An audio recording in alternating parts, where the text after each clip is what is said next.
الحمدللہ وحدہ لا شریک لہ والصلاة والسلام علی من لا نبی بعد۔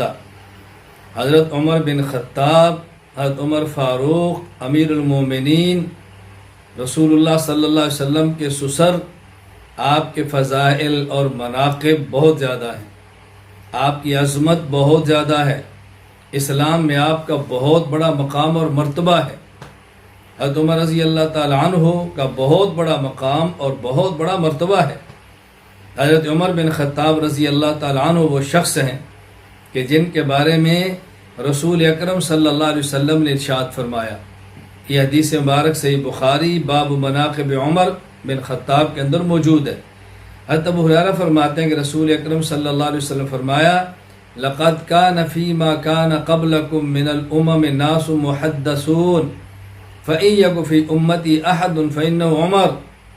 تم سے پہلی امتوں میں ایسے لوگ گزرے ہیں کہ جن پر اللہ کی طرف سے الہامی باتیں اترتی تھی، ان کے دل میں اللہ صحیح باتوں کا القاء فرماتے تھے، حق ان کے دل پہ اتر جاتا تھا، اور میری امت میں ایسا کوئی شخص ہے تو عمر بن خطاب ہے۔ اللہ اکبر، یعنی آپ کے دل پہ حق اترتا، اللہ اکبر، حق کو قبول فرماتے تھے، باطل کو رد فرماتے تھے۔ اور حضرت عبداللہ بن عمر رضی اللہ تعالیٰ عنہما فرماتے ہیں، یہ حدیث مبارک سنن ابی داؤد باب التفضیل میں موجود ہے۔ حضرت عبداللہ بن عمر رضی اللہ عنہ فرماتے ہیں، کننا نقول ورسول اللہ صلی اللہ علیہ وسلم حی، یعنی ہم اس وقت یہ بات کہتے جب حضرت رسول اکرم صلی اللہ علیہ وسلم ہمارے درمیان زندہ موجود تھے، یعنی رسول اللہ صلی اللہ علیہ وسلم کی زندگی میں ہماری رائے یہ تھی، افضل امت النبی صلی اللہ علیہ وسلم، حضرت عمر رضی اللہ تعالی عنہ اس امت کے رسول اللہ صلی اللہ علیہ وسلم کے بعد سب سے افضل ترین شخص ہیں۔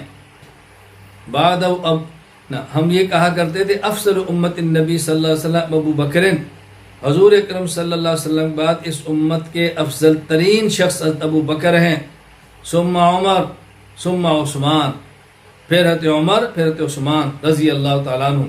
یعنی یہ بات اور یہ ہماری رائے کو بات کی نہیں ہے، یہ رائے رسول اکرم صلی اللہ علیہ وسلم کے مبارک دور کی ہے کہ حضرت ابو بکر صدیق امت کے افضل ترین شخص ہیں، ان کے بعد عمر، پھر ان کے بعد حضرت عثمان۔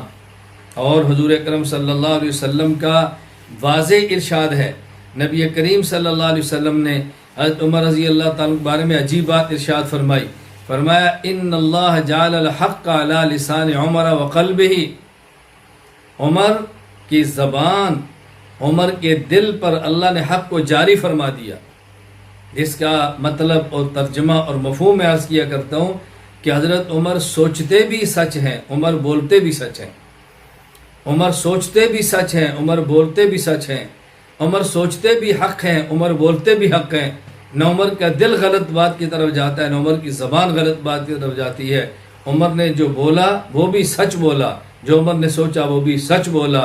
عمر حق ہے اور ہم حق کے ساتھ ہیں، حق کے آنے پر خوش ہیں، حق پہ راضی ہیں، حق کو پسند کرتے ہیں، حق سے محبت کرتے ہیں۔